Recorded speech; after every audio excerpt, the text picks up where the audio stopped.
everyone. My name is Desiree Warner. It is January 19th, 2019. And I just wanted to touch base and give you a little bit of a feedback after my incubation period for my 3 agar plates. And this experiment is for the aseptic techniques and culturing microbes. The 3 microbes that I had to incubate were the S. epidermidis, the S. cerevisiae, and the E. coli. And if you so recall, let me just move this. If you so recall, firstly, they were placed in broth for 48 hours, and then using an inoculation loop, we were smearing 4 quadrants each onto an agar plate. For example, so here's the S. epidermidis, and I'm going to go through my observations when I'm done. The S. cerevisiae and the E. coli. And the shapes I've noticed overall for each of them, firstly, I have to look really closely, but I'll go through that. But for all of them, the colors appear to be white, opaque, and a circular shape, pretty much entire, flat, and very pinpointed. So much pinpointed that it took a very close, I am nearsighted, so it took a very close nearsighted view so I can see them, obviously wearing my protective gear.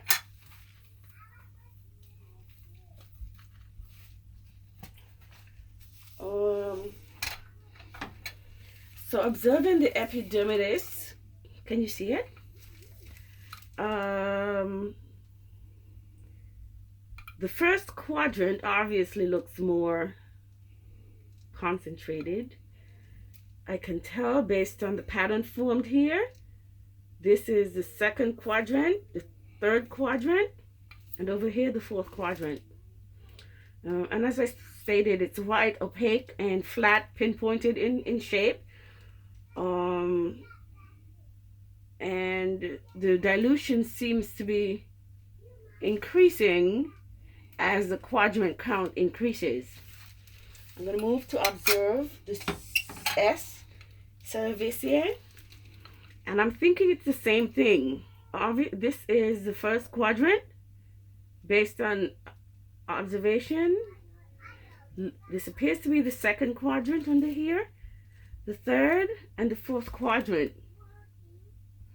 And the microbes, the CFUs are pinpointed in shape, very small. I'm obviously using the light as a backdrop so I can see through the glass to observe these cultures. My E. coli was most difficult to find, to observe, and pretty much my first quadrant appeared to be like one line, actually 2 or 3 lines, and then my second quadrant barely anything. My third and my fourth quadrant had maybe 3 dots.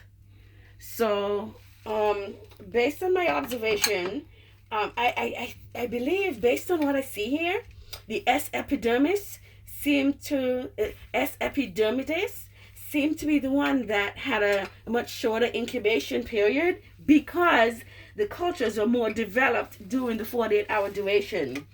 Then there's the S. cerevisiae, then the E. coli.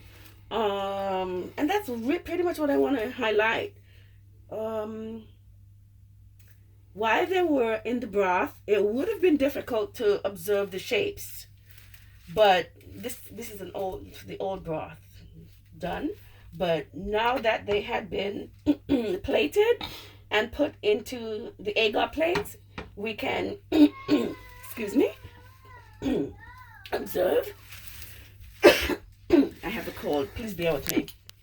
I can observe the shapes and patterns formed. I can observe incubation periods. I can observe the culture, the pattern. And that's it. I believe. Is there anything else that I missed? And that's it.